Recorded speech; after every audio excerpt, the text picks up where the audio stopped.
Well, hello YouTube, it's me, Fortmaster, and welcome back to another game theory reaction. And it's another one about Poppy Playtime, but this one, yeah, I could see where this is going. Poppy is pulling all the strings. I guess I could see where they're going with that.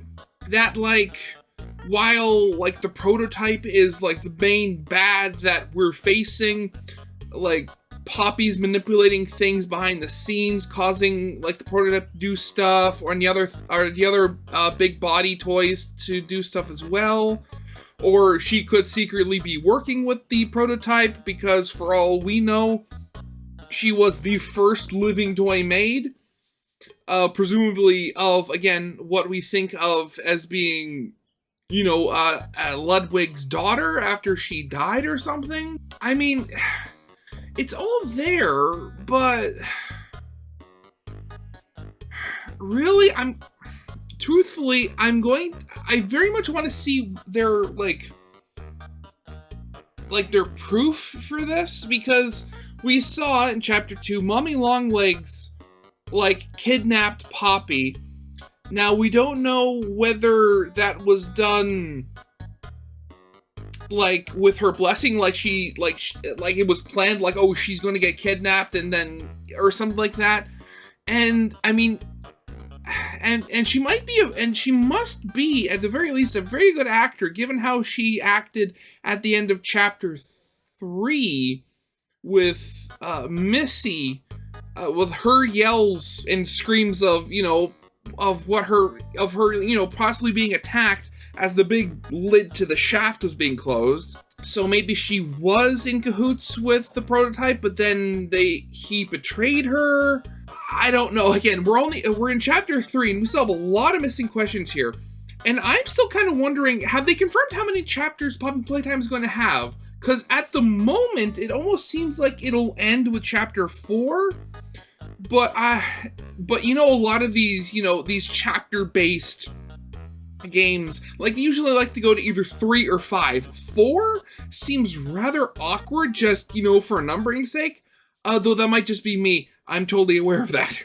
So yeah, I guess let's see what their proof is that Poppy is behind all of this. So of course, as always, original video is linked in the description if you haven't seen it for some reason. Corner video will lead to my film theory reaction, and yeah, with all that out of the way, let's get this thing started then, shall we? When I say that I've read every book from every major indie horror franchise, I really do mean it. Bendy, been there. Hello Neighbor, done that. FNAF, forget about it. But with FNAF not getting another book until September, I was excited to finally give my dyslexic brain a rest. But of course, there was one franchise, right, yeah, that Poppy Playtime released the book, right? I forgot about that. Knew I wouldn't be able to resist the lore hidden within its pages.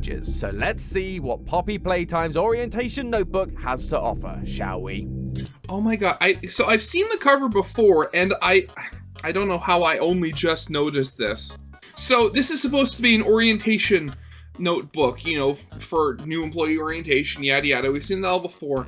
I only just noticed, so if you actually look at it, of course, like, the edges look like they're burnt a little bit.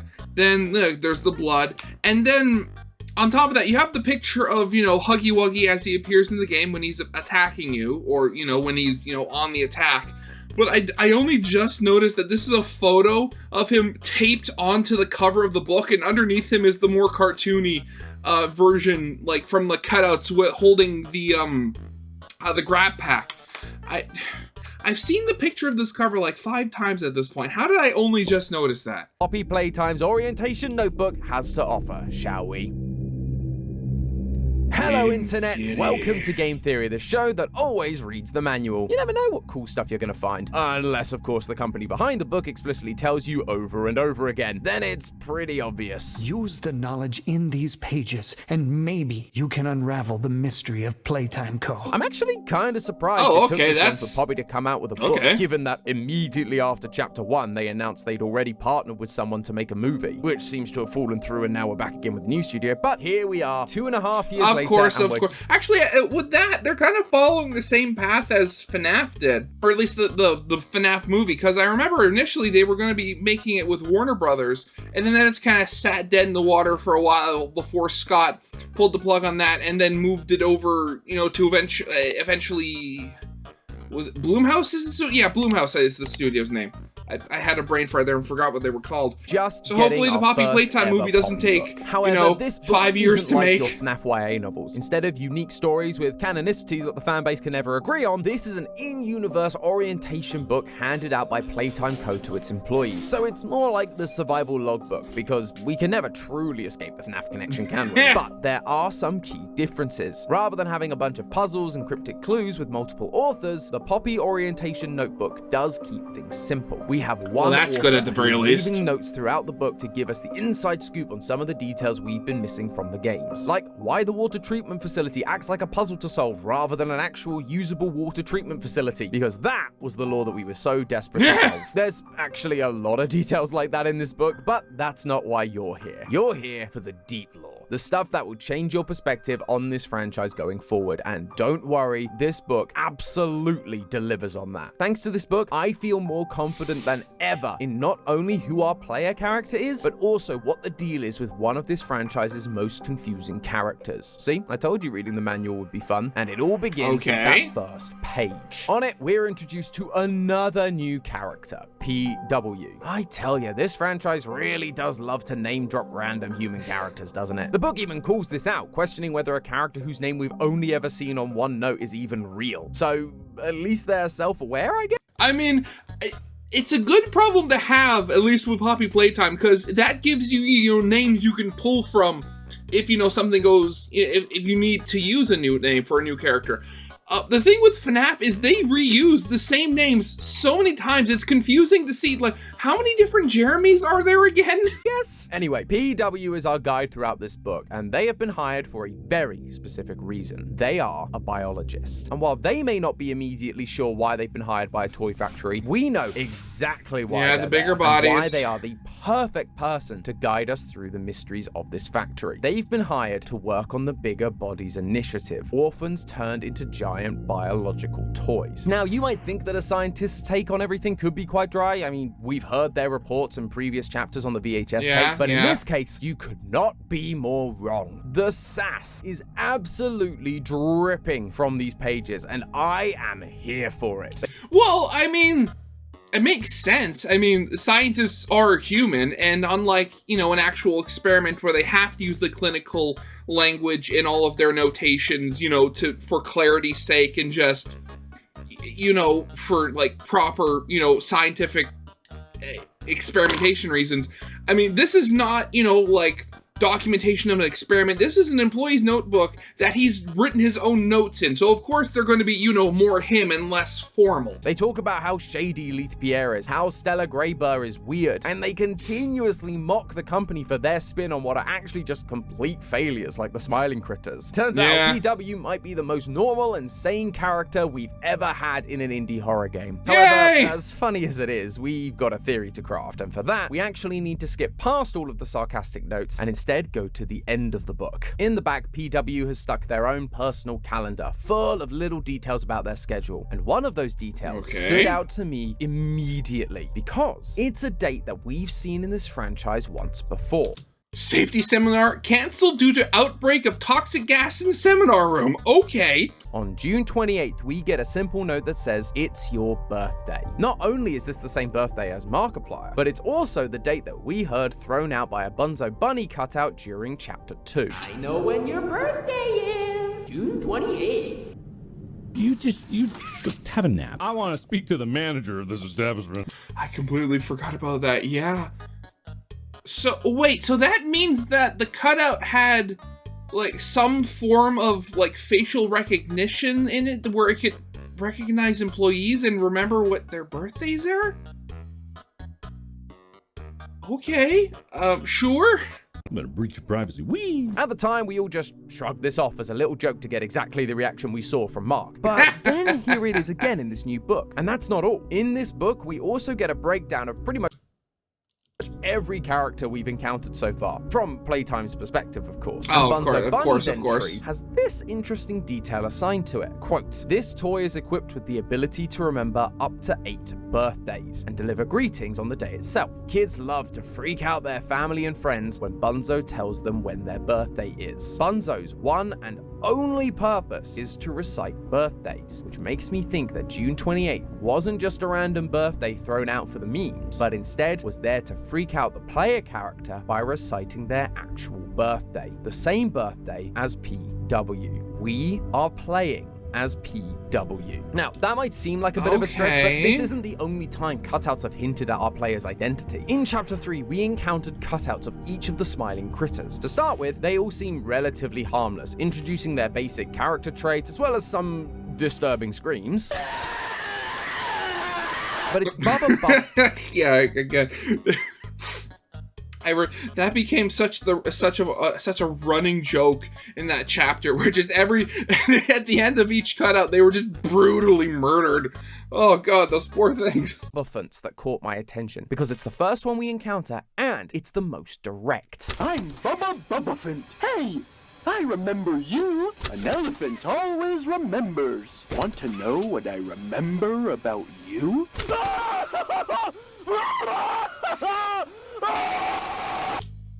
Again, it's the whole, like, part of the screen. What was that?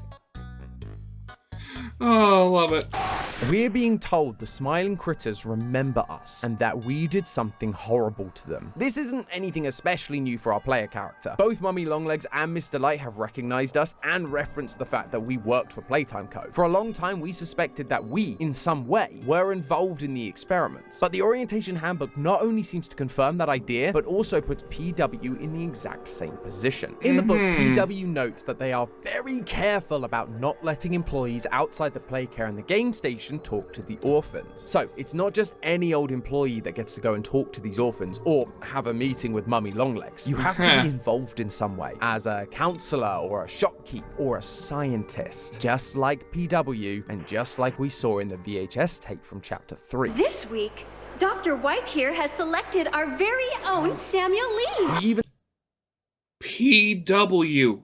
Some Dr. White. Like, could it be like Peter White or something?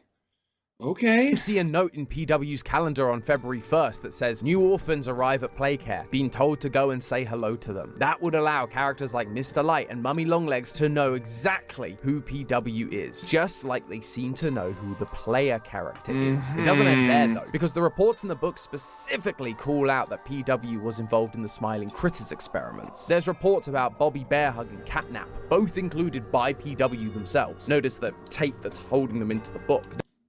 Oh god. Okay, so that was one of the things where I found out about this book was I saw people making like shorts, like short lore, not game theory, but like other people were making like short lore theories and like YouTube shorts and stuff like that. And they were like discussing some of the stuff that you see in this book. And a couple of them was one of them that I saw was Bobby Bearhug. Yeah, their experiment didn't go too well because something was wrong. Like they were constantly convulsing. There's something going on where they made the constant. They looked like they were constantly screaming, and they were deaf, but they didn't make any noise. It was just really sad. Ugh.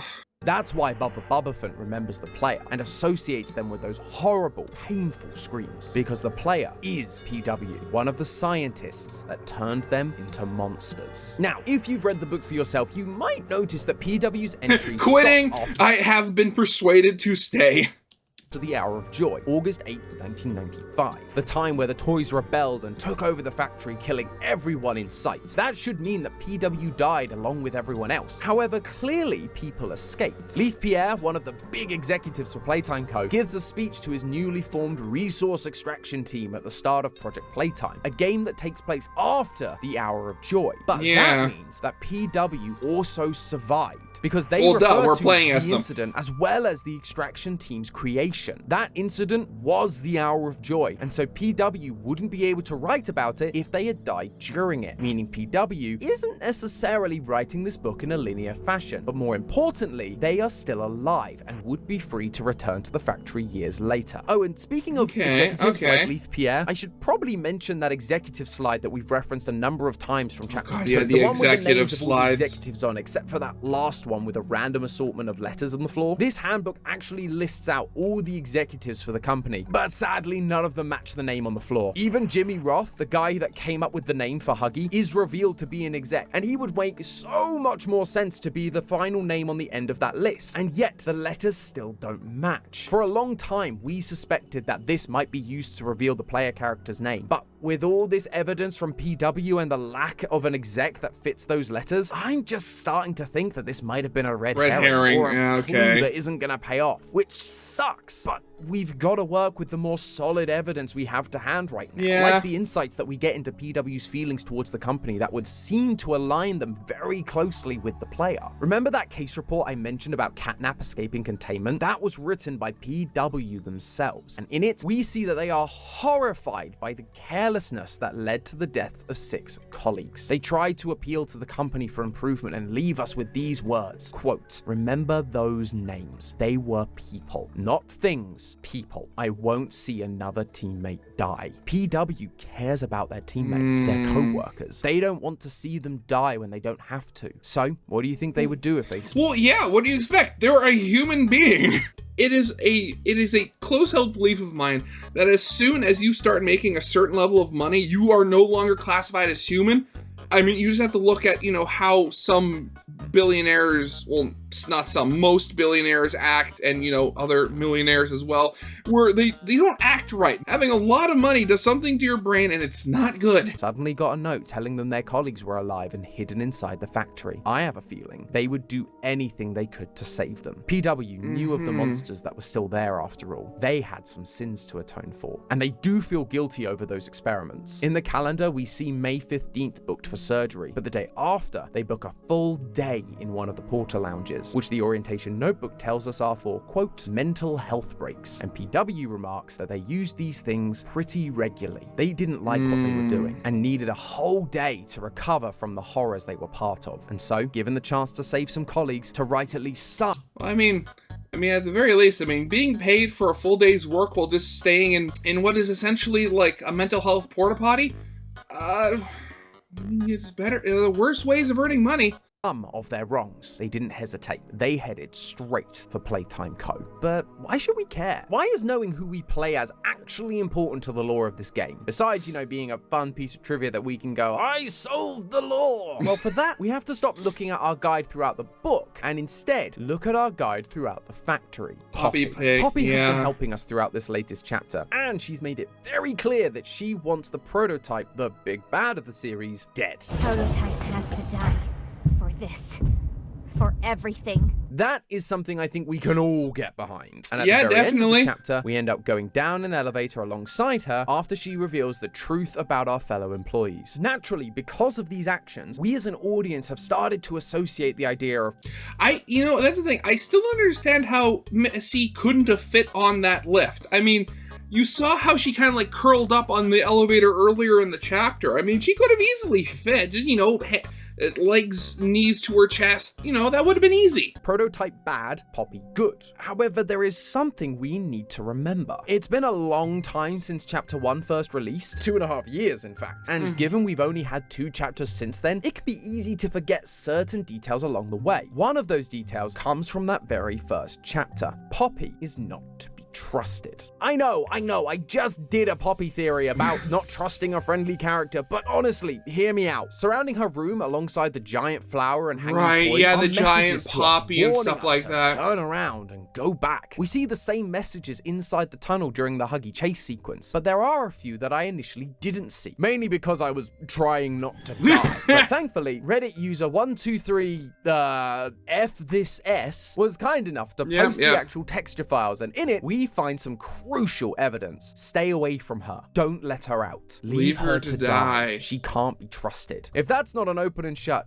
case, I don't know what is. Yeah, I know, that one was bad. But if you think about it, ever since that moment, she has continued to be untrustworthy. In chapter 2, she tells us she's going to help us escape. There's a train station nearby. It needs a code, and I have it. We're gonna get out of here. Only to change the tracks at the last minute so we can help her with her own plans. You are perfect. Too perfect to lose. I'm sorry. I can't let you leave. mind. In chapter 3, she lies to our faces once again. Yeah. When we first meet her, she tells us, Let me help you kill him. Let me help you save everyone. but when we get to the end of the chapter, she tells us something different. Then you deserve to have the truth. You came back because of your coworkers. You want to know what happened and why. This is your answer. Poppy knew the truth about what happened. I know it's for, game reasons, but why was there a VHS player all the way at the top of that? I'm just thinking about it now. That's a very weird place. But didn't admit it right at the start, because if she did, we likely wouldn't have helped her. By the time you get to the end, you've forgotten what she said all those hours ago. Oh, Poppy's being honest with us. She must be trustworthy. But no, she's just manipulating us once again. But why is she doing it? Well, we've believed that Poppy was created using the adopted daughter of Elliot Ludwig, the founder of Playtime Co. Given all the adoption initiatives around the facility and that Elliot was considered a family man at heart, it would make sense that he would have adopted a daughter of his own. But then there was a tragic death in the family in the 1960s, and it wasn't his wife because she was out of the picture, divorcing him in the 1930s, which left only his daughter to be the one brought back to life as a Poppy doll. Now, thanks to the orientation notebook, it seems like we were on the right track. PW talks about how toys at the factory were being created biologically for a long time, even before the Bigger Bodies initiative, and if you did maintenance on a Poppy doll, she'd break because they all used biological parts like we saw in that original VHS tape. But Wait, they all did? Okay. God, I remember them saying it was like, oh, the Poppy doll is so special, but I mean, if they all did? We thought Poppy, our Poppy was a one-off, but no. Oh, God. Jeez. But they also imply that there was one Poppy that was special, one that was locked inside a glass case in what looked like an ordinary family home. A family home that had a direct line to Elliot's office, so he could, quote, visit her. In another part of the book, it once again brings up Elliot's divorce, how it happened because he devoted all of his time to his work, and so, quote, it always felt like he wanted to have a family within the factory, so his whole life could be here. Elliot wouldn't want to lose his daughter. By using the technology they'd already been using to make Poppy dolls, he was able to save her and turn her into the special Poppy doll we know today. He put her inside a glass case to keep her safe and would visit her inside their family home. Which means, just like all the orphans that would come after her, she went through all that pain and suffering to be turned into a toy. Sure, she was dead when the process started, but just like we saw with the rats in the Poppy gel, they all have to be resuscitated at some point. And who could imagine the kind of pain you'd be in, having your eyes, nervous system, digestive tract all shoved into a tiny doll-like figure? It would be that's gotta be absolutely traumatic ordeal, and so I'm not sure she'd be a fan of anyone doing this to anyone else, especially orphans, which sounds an awful lot like another character we know. Amongst all those hallway messages about not trusting Poppy in chapter 1, there's one message I've not mentioned. She's on their side. When we receive those warnings, there is only one side that isn't our own going on. The side of another creature who was forced to become a monster. The side of the one who was angered by the the prototype as well, the side of the prototype 1006. Both Poppy and the prototype have been forced to suffer through this horrific conversion process. Both I do like that the fact that of the prototype, all we've gotten so far is the one arm. So whenever they have to change appearances or give an expression, they just put it on the hand. I mean, both of them know the pain that goes with it, and neither wants to see it happen again. They are in cahoots, and the clues have been right in front of us the whole time. But she needs you. We need you. You are our mission. We established last time You that are Ollie, our the kid mission, that talks to us yeah. in that clip, isn't actually a kid, but the prototype mimicking the voice of a child. In that video, I pointed out that any child that was around during the Hour of Joy wouldn't still be a child by this point in the timeline, because 10 years have passed since that fateful day. Poppy knew about the Hour of Joy. She tells us about it at the end of the chapter, so she'd have no reason to believe that Ollie was a real child in the facility, unless she's trying to convince us that he is. All that talk about hating the prototype and wanting to kill him, it's all just an act to get us to trust Poppy and her new friend, to follow their instructions as we explore the facility so that they could enact their revenge. But what does that have to do with our player character? If they wanted revenge, why not invite Leith Pierre? He's still around and kicking and definitely wasn't a good guy. Instead, we were the one who received the note at the start of all this. Why? Well, it comes back to what I was saying at the start of this episode. We were a biologist. We were, one of the scientists actually doing the stuff. So we were on the front line. Yeah. We aren't just anyone, we are PW, a biologist that worked on the experiments at Playtime Co., and that is what the prototype needs. We feel pretty confident at this point that 1006 is making a new body for himself down in the basement. We saw the shrine in Chapter 3 that mimicked this idea, and of course there's Mummy's iconic line. What have you done? You make me part of you!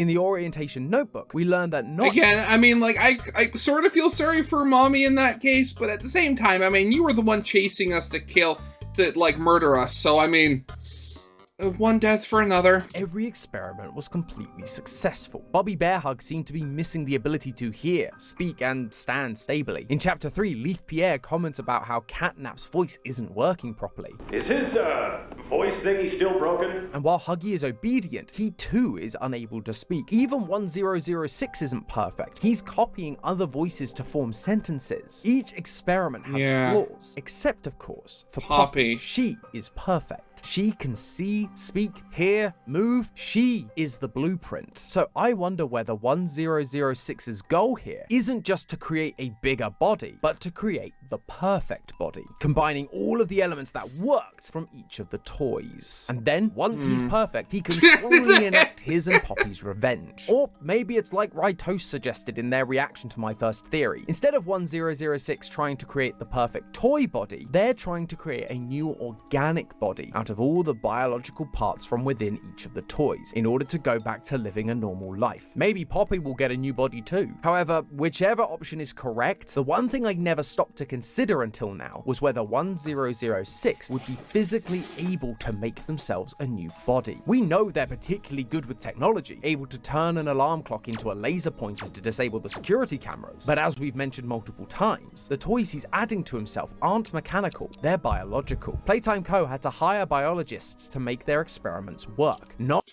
Yeah, and that's kind of the whole thing. When you get down to it, flesh is just, a machine that's just not made out of metal or plastic or something like that. But it's still, completely different from, dealing with mechanics or engineering or stuff like that.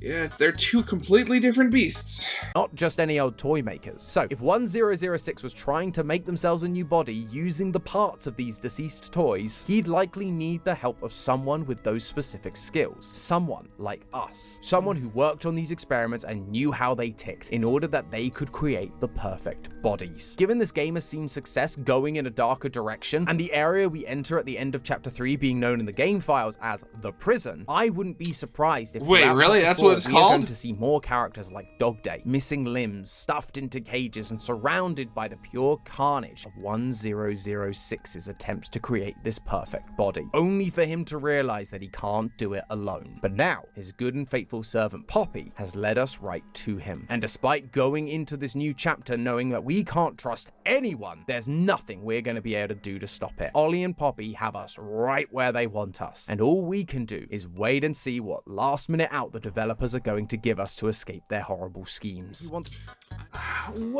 I could see a couple of things going on. Mainly being, there's the whole thing of, you have the so-called expert in the field held hostage to use their expertise in your, own goals. In this case, biology to make a new body and stuff like that. But they're being held captive. They're against their will.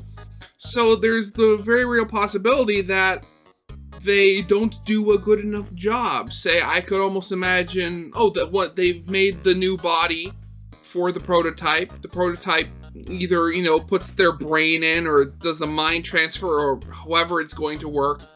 And then, you know, a few minutes after, you know, the process is complete, the new body goes into, say, cardiac arrest, or has some sort of, other failing, like, like blood clotting, or internal hemorrhaging, something that would possibly kill the prototype.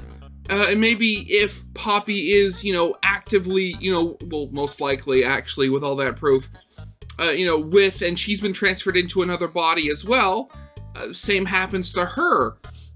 I mean, say all you want, you can have, strong claws, tight jaws, sharp teeth, but at the end of the day, I mean, the biggest monster on the planet is still susceptible to a brain hemorrhage. So yeah, I mean, that could be it, and yeah, that could definitely, yeah, that would be. I mean, again, with all the stuff we had that were literally on the walls of Chapter 1 of not trusting Poppy, she's on their side, all that stuff. I mean, granted, we haven't gotten a date for the release of the next chapter of the game, but I very much would like to see how she inevitably betrays us. So yeah, with all that out of the way, I hope you guys liked. If you did, leave a like, subscribe if you have not, and I'll see you guys next time. Goodbye.